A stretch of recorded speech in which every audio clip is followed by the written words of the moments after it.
IFM News. IFM News. IFM News. Sports. Nakasaganan ti Boracay para iti panagbabalubal iti danom ti baybay. Umababot ti sangagasot sa nga puluket talo a swimmers manipod iti 8 a pagilian iti Southeast Asia ti agsasango iti 4th Southeast Asian Open Water Championships amang ruginton umay a Biyernes iti Boracay, New Coast, Malay, Aklana. Daytoy ti kaunaan nagundaway ngag-host ti Pilipinas iti talong aldaw a torneo manipod Agosto 21 agingga 23.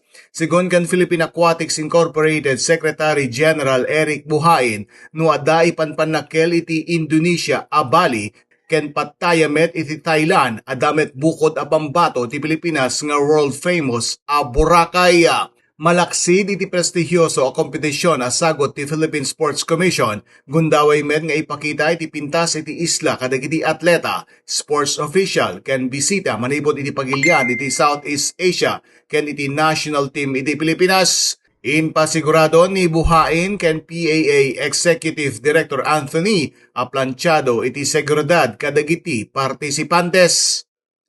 Para iti IFM Sports, dahil ni Idol Joey C. Tatak IFM. IFM News. IFM News. IFM News. Sports.